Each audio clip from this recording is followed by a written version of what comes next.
Okay, we're rolling. Hey, it's Dave. Welcome to the How to Podcast series. I'm glad to have you here. Episode 573. We're just plugging along here, right? 365 days of content on the How to Podcast series. I know. It's a lot of content. Just go through the titles, pick the things that stand out for you. And when you have time, come back. It'll just be here. It's like a library. Have you read every book in the library? No. But you know they're there. And anytime you want a book, you can go there and check them out. So think of this as a boost to our library of content here on the How to Podcast series. Come when you want, come as often as you want, and there's no late charges. So there you go. That's a win, right? Yeah.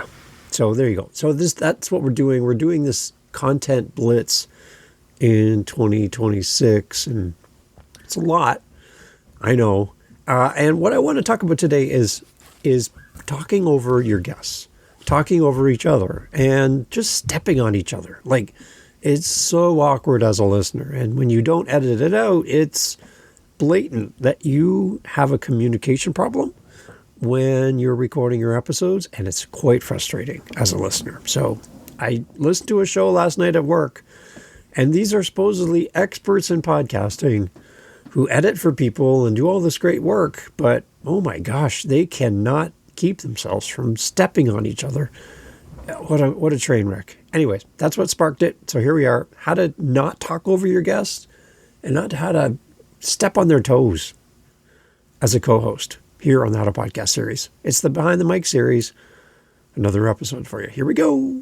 So I'm listening to a bunch of, air quotes here, experts in podcasting. And you would think, being experts and being editors and being coaches and being leaders in podcasting, that they would have a little bit better mic technique in that. Not how they use their microphone, but how they speak on the mic. Because they talked over each other almost the entire episode. To the point where I was getting frustrated listening to this, because if anybody should know how to do this properly, it's the people who edit and help other podcasters, which to me personally made me wonder, what are they teaching other podcasters if they're not executing it themselves? When I hear a podcast guru who says things like, I would take this out, but I'm just going to leave that in there because I'm being real. You're being real lazy is what you're being in the moment.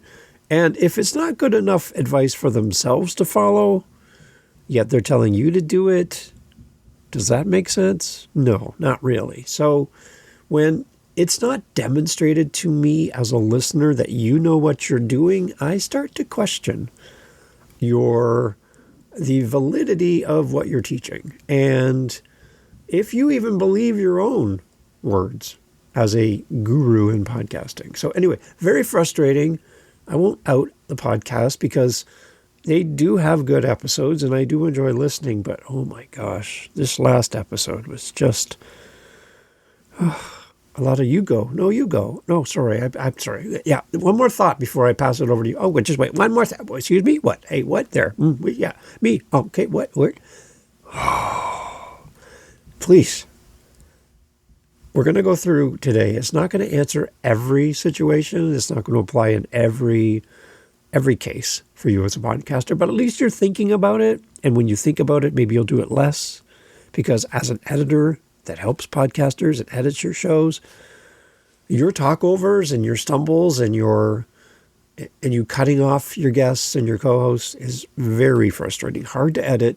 And as a listener, it doesn't make us want to stick around. So here we go. So talking over guests and co-hosts on your podcast really kills the flow of your show. Listeners tune out. If they don't actually leave the podcast, they stop listening and they mentally check out of the conversation because you're all over the place and it's so distracting. Guests will shut up on your show. You'll see them clam right up. And those awkward, you go, no, you go. Oh, I'm sorry. No, you go. No, finish your thought. All this loop wastes so much time.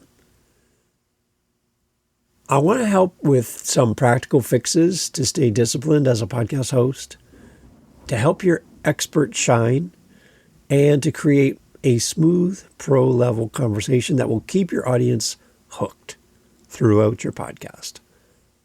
So first thing is we as podcasters, as with a co-host or with a guest, we need to set some pre-recording ground rules. Like before we even get into the conversation, we got to set a foundation. We got to set our expectations right from the beginning. This is going to help prevent so much chaos in the conversation. Spend a couple minutes with a pre-interview brief. Like, we'll pause at natural breaks, finish your thought fully. I'll jump in after you're done. Discuss your styles up front. I listen first, chime in second. Does that sound good to you? For remote calls, agree on maybe a hand raise, or I'm going to lean up to the mic when I'm ready to talk. I'm going to lean back when I'm giving you the space. Little things like that don't have to be so obvious, but set out your objectives and how you're going to run the show right from the beginning and talk about this. Maybe there's a raise hand emoji in Zoom or whatever you're recording on that identifies that you're ready to talk next. All of this pre-planning will help with all the overlaps that tend to happen in a podcast that's just thrown together with no planning, no communication. Let's hope for the best. And it very rarely turns out well. So do some pre-recording ground rules with your co-host, with your guest. How are you going to navigate the conversation? Have that conversation up front and do it often. Don't just have it once and never return to that conversation. Keep refreshing it. Keep it front of mind. Pre-record ground rules, super important. And then master the power of the pause. When I listened to that episode with all these gurus, everybody was so excited to get their point in that they weren't listening anymore. They were just in reaction mode, and they just couldn't wait to speak up and share their next thing. Like, jokes were falling through the cracks. The guests seemed confused because there was multiple hosts throwing questions at the guests, and the guests seemed to be like trying to figure things out. Another thing as a bonus, one of the hosts asked the guests like 7 questions in one. So if you did this, how about that? When did you did this? When you thought about that? How did you do that? And when you learned that, how did you do this? And overall, what was your thought about the process? And the guest was like, which one do you want me to answer? Like, it was just, what is going on here? Again, these are experts in podcasting who teach podcasting, and they can't even do it properly themselves. I'm just like, oh, please listen to your own words, people. Come on. I'm yelling into my ear pods. So we need to master the power of the pause. And I think that's where this really would have helped, this podcast in particular that I was listening to train yourself to wait a couple seconds after people stop talking. Most finished thoughts need a breath, and the listeners need to catch up. So count silently, 1 Mississippi, 2 Mississippi, to break the interrupter impulse, your desire to jump in with the next question, jump in with your thoughts. And your guest is still finishing a word and you're cutting them off. Breathe deep. Your brain fills silence with gems. Don't jump in and steal the spotlight from your guest, from your co-host. Practice solo. Record mock interviews. Edit your overlaps to hear how jarring they sound. It's interesting when you hear yourself back. So, again, be careful and don't be afraid of the power of the pause. It is super powerful for you, for your guest, your co-host, and the listener. If you can, during recording, use nonverbal cues to help control the conversation. So this is going to be easier to do in an audio formatted podcast over a video formatted podcast, because nobody's seeing you wave your hands above your head. We're not talking about helping a plane land and go to the right terminal, with those big orange cones and stuff. That's not what we're trying to do here in the conversation. But there's got to be some way to identify who's next, who's speaking. We're after this person, we're going to that person. And in the moment and in the recording, it's hard to communicate that So come up with your own hand signals, your own way of nodding to each other, something that makes people go, okay, we're going to Dave next. As soon as Robin is finished with her thought on that topic, we're going next to Dave, right? Somebody has to be in charge of the conversation. Conversations just don't happen by themselves. So if you're in person or in video, use something a little more subtle with your signals. No words need to be needed. Raise palm, hold that thought would be a good good thing to say. Nod slowly, like keep going, like you're doing good. Just keep nodding with them. Keep encouraging them by your body language. Point to the guest, your turn. I like in Zoom, you have the chat feature, for example. You can say in the chat, Bob, we're coming to you next. So Bob's not caught off guard by Bob, what do you think about that? Bob's listening now because he knows he's next. So he's going to catch the end of what we're talking about and be ready to go to him. Like these little things could happen. It takes somebody being organized. And when I'm a guest on podcasts, I don't see people organized to this degree, especially when there's multiple voices. And it would have really helped this interview that I was explaining at the beginning of this episode, again, with experts who should know better, who didn't do any of these things. And it really showed. So please use some kind of prompts, a chat feature. In Google, you can comment in the document you're looking at. People can follow along. There's a ton of different ways that'll work. You need to find the best one that works for your show, but have some way to communicate while you're recording in the moment so people know where we're going next. Use nonverbal cues, chat, comments, whatever you got, but some way to signal each other. Super important. And then kill this whole you go, no you go dance. When you spot the loop, take charge gently. Great point. Let me build on that. Is a great way to kill that whole you go, no you go thing. Or redirect. Finish your thought, then I'm going to share mine. That's another great way to kill that whole, no, I'm sorry, no you go, no you finish your thought. No, just do that. Never mirror awkwardness. Lead like a host. You're not leading like a host when you go back and forth and back and forth and back and forth. It just looks and sounds horrible. If the co-host is an issue, then debrief after the episode. Love the energy. Next time, one breath, please, before we go into the next thing. Edit ruthlessly, cut out the stumbles, stitch them together seamlessly. That's what it takes when you work with a good podcast editor. Kill the whole you go, no you go. Cut it out of your podcast in the edit. Nobody needs to hear that. Nobody needs to hear how unprepared you are. And then next, use tech and edit safety nets. Be sure to use your technology when you're recording with a guest or with a co-host. The tools that you're using, even Zoom or Riverside or whatever you're using, they'll give you separate tracks, which is great. If you are not in the habit of recording with separate tracks, your podcast editor is probably yelling at you for not doing this. Set up every time you record so there's a track for you, a track for your co-host, and if you have a guest, a track for your guest. So you have multiple separate tracks. Otherwise, all of the voices are on one track. And if somebody sneezes, somebody coughs, somebody's dog barks at the mail delivery coming to the door, all those things are blended into one track over top of all the other voices, and it's super hard to fix. Separate tracks for every voice. In your recording software, however you record, in Zoom is what I use, you can set it so that you get a track for every spoken voice. It's great. So do that. But then mute yourself, right? Be in the habit of using that mute button. If you find yourself to be too talkative, just hit the mute. It's so good. Post-production is going to help. Your editor can help to fix all of the pauses, clean up and polish the episode, and you can add in your intros and outros after the recording, which is also good.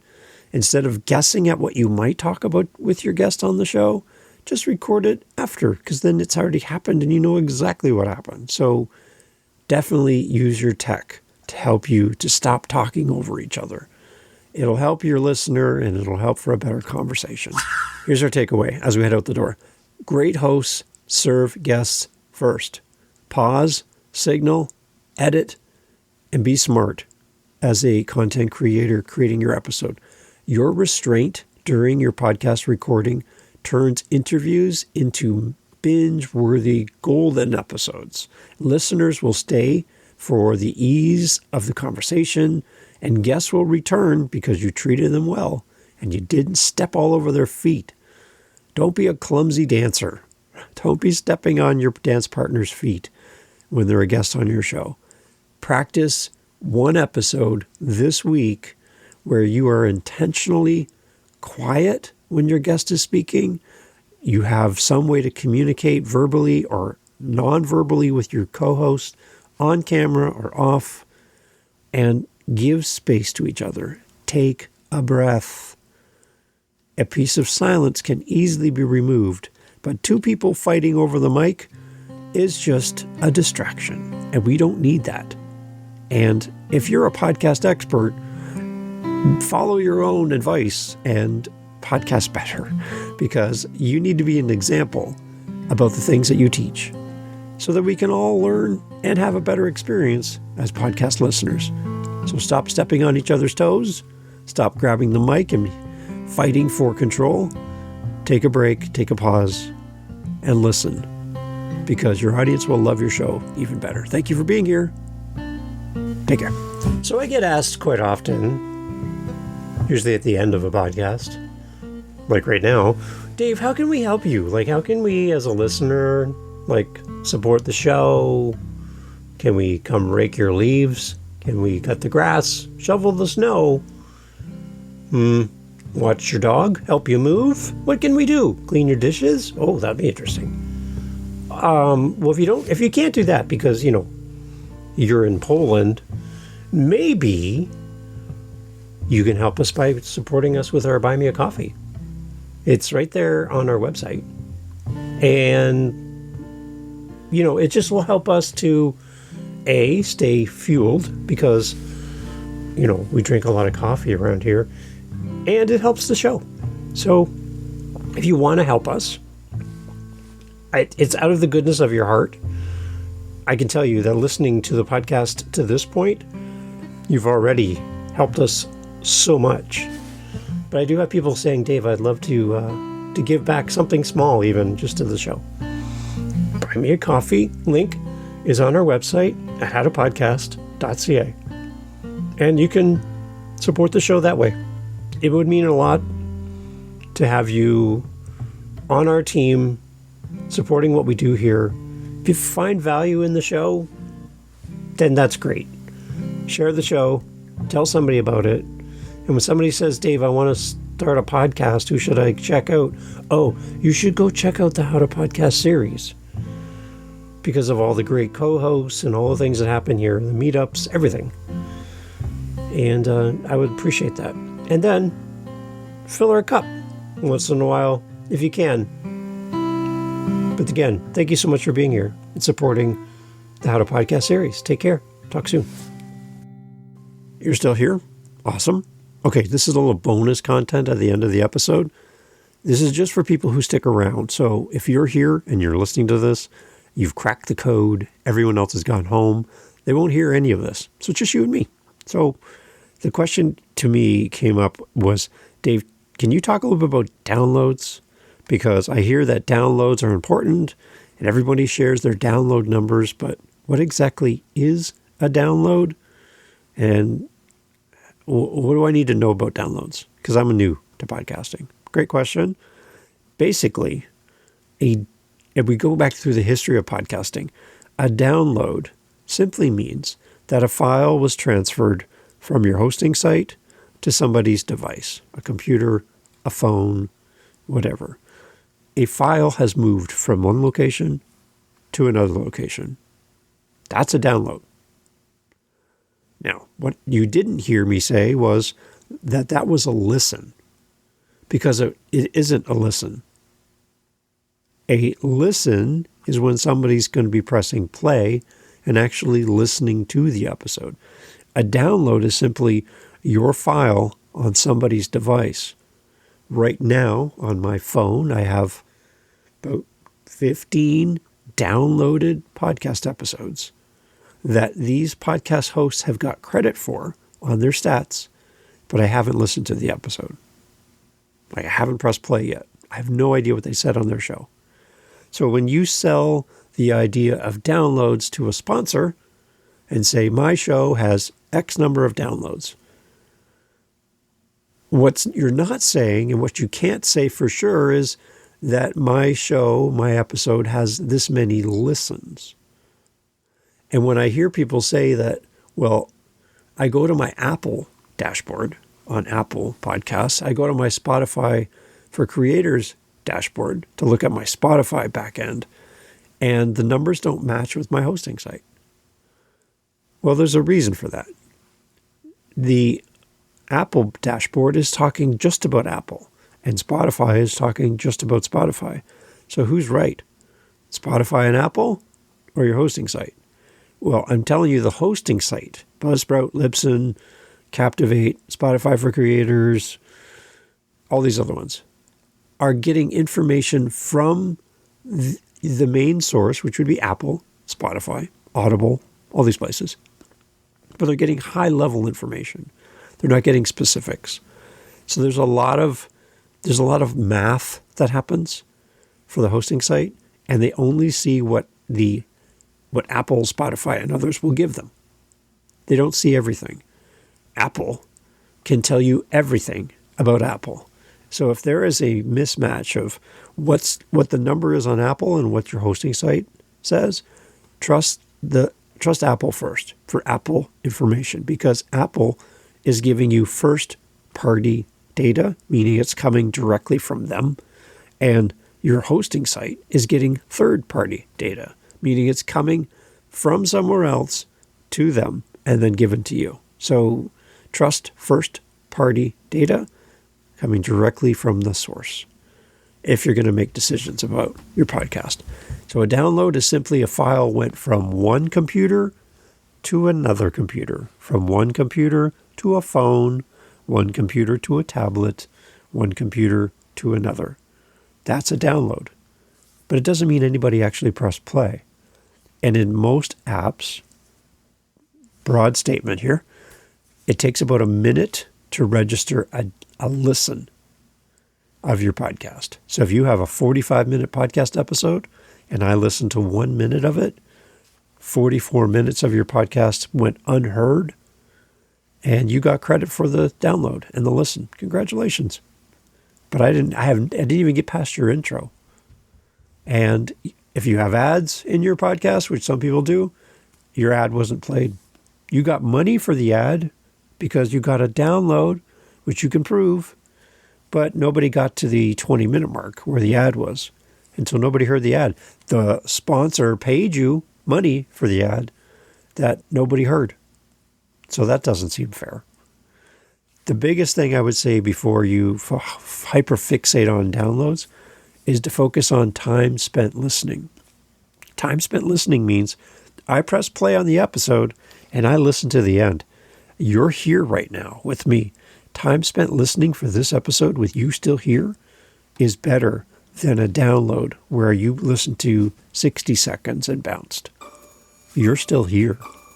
That tells this app, whatever you're listening on, whatever app it is, YouTube, Apple, Spotify, Audible, fill in the blank, whatever you're playing this episode on right now, you still being here is telling that app that this is a good episode because you're still here.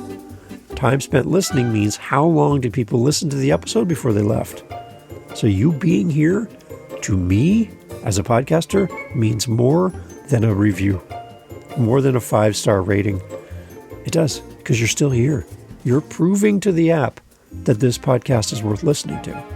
More than a minute, you're still here. So thank you for proving this podcast right with your listen and to be here this far. That's why I'm doing these bonus pieces at the end of the podcast to encourage people to listen longer, to get a little extra bonus at the end of the episode. So a download is a file that moves from one computer to another computer. No listen required. Congratulations, you got a download. A listen, 60 seconds-ish of content listen triggers a listen, and you still got credit on your analytics. So well done. But time spent listening, this right here that you and I are doing right now, is the best measurement for podcasters. You're going to see downloads disappearing from the conversation more and more going forward, and more conversation around TSL, time spent listening, than downloads. So if you want to be ahead of the curve, talk less about downloads and talk more about time spent listening. If you need help, howtopodcast.ca. Thanks for being here. Take care.